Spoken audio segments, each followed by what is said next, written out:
بسم اللہ الرحمن الرحیم۔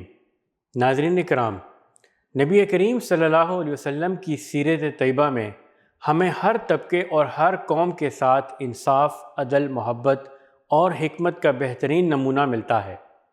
آپ صلی اللہ علیہ وسلم کی زندگی کا یہ پہلو بھی نہایت اہم ہے کہ آپ صلی اللہ علیہ وسلم نے غیر مسلموں کے ساتھ کس طرح برتاؤ کیا اور ان کے ساتھ کس قدر شفقت اور رحم کا مظاہرہ کیا۔ نبی کریم صلی اللہ علیہ وسلم کا غیر مسلموں کے ساتھ تعلقات کا ہر پہلو ہمیں یہ درس دیتا ہے کہ اسلام کا پیغام عالمی انسانیت کے لیے خیر خواہی اور تمام انسانوں کے ساتھ عدل پر مبنی ہے۔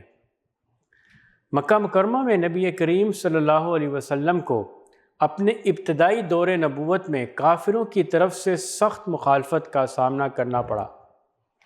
قریش کے سرداروں نے آپ صلی اللہ علیہ وسلم کو تبلیغ سے روکنے کے لیے ہر طرح کے حربے استعمال کیے۔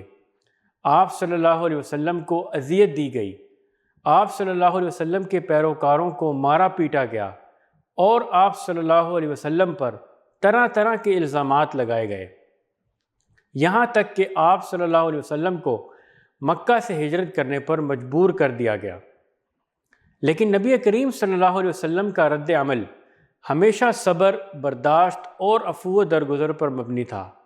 آپ صلی اللہ علیہ وسلم نے کبھی کسی کے ساتھ انتقام کا رویہ اختیار نہیں کیا، بلکہ ہمیشہ انہیں دعوت دیتے رہے اور ان کے لیے اللہ سے ہدایت کی دعا فرماتے رہے۔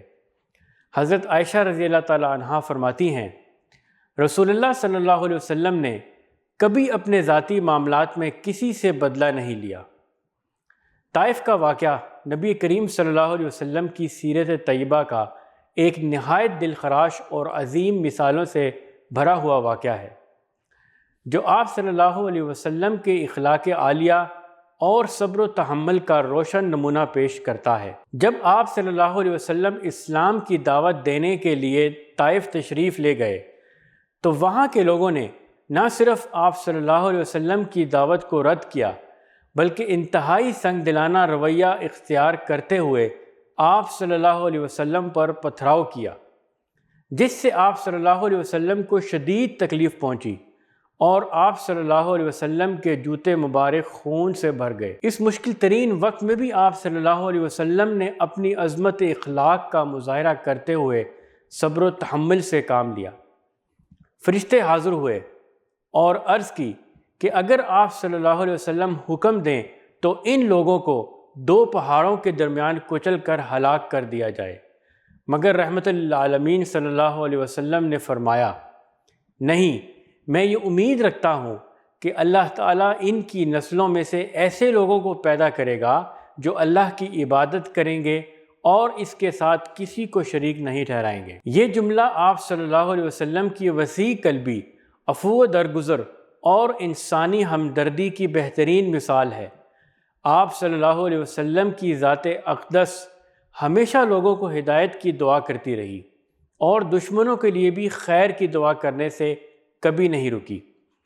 اس واقعے سے ہمیں یہ سبق ملتا ہے کہ ہمیں اپنی زندگی میں پیش آنے والی مشکلات کے باوجود صبر و تحمل سے کام لینا چاہیے اور دوسروں کے ساتھ نرمی، محبت اور درگزر کا برتاؤ کرنا چاہیے۔ مدینہ منورہ میں ہجرت کے بعد نبی کریم صلی اللہ علیہ وسلم نے وہاں کے غیر مسلم قبائل اور یہودیوں کے ساتھ ایک معاہدہ کیا جسے میثاق مدینہ کہا جاتا ہے۔ یہ معاہدہ اس بات کا ثبوت ہے کہ نبی کریم صلی اللہ علیہ وسلم نے غیر مسلموں کے ساتھ انصاف، امن اور بھائی چارے پر مبنی تعلقات قائم کیے۔ میثاق مدینہ کے تحت غیر مسلموں کو اپنی عبادات اور اپنے مذہب پر عمل کرنے کی آزادی دی گئی اور انہیں اسلامی ریاست کا ایک حصہ تسلیم کیا گیا۔ یہ معاہدہ نہ صرف مسلمانوں کے لیے بلکہ دنیا کے لیے ایک بہترین مثال ہے کہ کس طرح مختلف مذاہب کے ماننے والے امن کے ساتھ ایک جگہ رہ سکتے ہیں۔ نبی کریم صلی اللہ علیہ وسلم کے دور میں مختلف غیر مسلم قبائل اور ریاستوں کے وفود آپ صلی اللہ علیہ وسلم کے پاس آتے تھے۔ آپ صلی اللہ علیہ وسلم نے ہمیشہ ان کے ساتھ عزت اور احترام کا سلوک کیا اور انہیں مہمان نوازی کا بہترین نمونہ دکھایا۔ نجران کے عیسائی وفد کا واقعہ اس کی بہترین مثال ہے۔ یہ وفد آپ صلی اللہ علیہ وسلم کے پاس آیا اور مسجد نبوی میں قیام کیا۔ جب ان کی عبادت کا وقت آیا تو نبی کریم صلی اللہ علیہ وسلم نے انہیں مسجد میں اپنی عبادت کرنے کی اجازت دی۔ یہ واقعہ ظاہر کرتا ہے کہ نبی کریم صلی اللہ علیہ وسلم نے غیر مسلموں کے مذہبی حقوق کا بھی پورا خیال رکھا اور انہیں ان کی عبادات میں مکمل آزادی دی۔ نبی کریم صلی اللہ علیہ وسلم نے جنگوں میں بھی غیر مسلموں کے ساتھ انصاف اور رحم کا مظاہرہ کیا۔ آپ صلی اللہ علیہ وسلم نے ہمیشہ جنگ کے دوران یہ ہدایت دی کہ عورتوں، بچوں اور بوڑھوں اور غیر مسلح لوگوں کو نقصان نہ پہنچایا جائے اور عبادت گاہوں کو محفوظ رکھا جائے۔ آپ صلی اللہ علیہ وسلم نے فرمایا، کبھی کسی عورت، بچے یا بوڑھے کو قتل نہ کرو۔ یہ اصول دنیا کو یہ سکھاتا ہے کہ جنگ میں بھی انسانی حقوق کا خیال رکھنا اور غیر مسلموں کے ساتھ رحم و انصاف کرنا ضروری ہے۔